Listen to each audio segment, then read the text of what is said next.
500 years ago, on October 31, 1517, Martin Luther nailed his 95 Theses to the castle church door in Wittenberg, sparking the beginning of the Protestant Reformation. Pastor Erwin Lutzer said of the Reformation, "Many of us believe that it is, by all accounts, the most important recovery of the gospel since the days of the New Testament. We have to rediscover these same truths if we want our own churches to be all they can be for the glory of God. We need good theology without apology, otherwise it will be our eulogy. That is the ultimate answer. It is Christ and His Word being lived out. One day God will right all wrongs. One day God will take this sin-sick world that is presently upside down, and He will turn it right side up. Right now it seems as though everything is upside down. In our culture today, it seems as though that which was once celebrated as good and virtuous is now looked down upon with hatred and anger. Things that were once thought of as very bad are now acceptable and, in some cases, celebrated as good.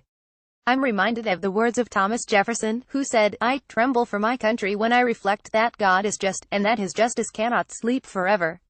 The words of Isaiah are just as appropriate to our generation as they were to his when he said, "Woe to those who call evil good, and good evil, who put darkness for light, and light for darkness, who put bitter for sweet, and sweet for bitter." Isaiah chapter 520 NKJV. I was watching a talk show one night where the subject of adultery came up.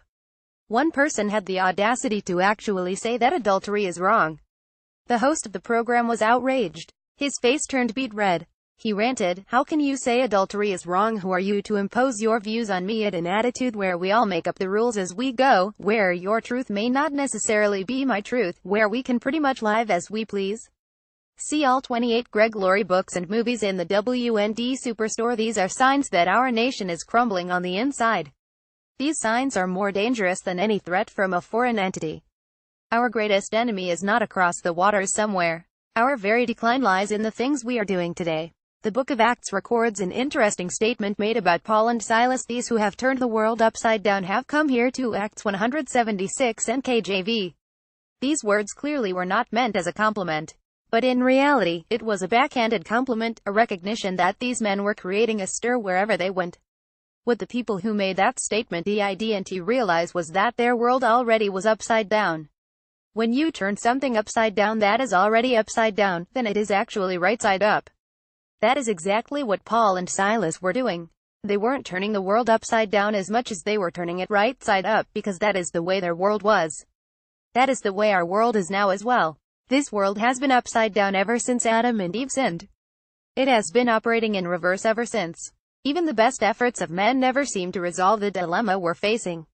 With all of our advances in technology, with all of our improvements, with all of our so-called sophistication, humanity hasn't become one bit better.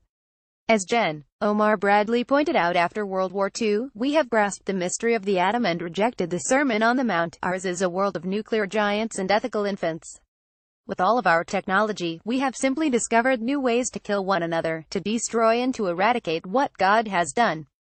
Despite our advanced technologies and great abilities, we have made no progress in solving the basic human problems. Well, Paul, Silas and the first century church turned their world upside down. It seems that, in the 21st century, the world is turning the church upside down.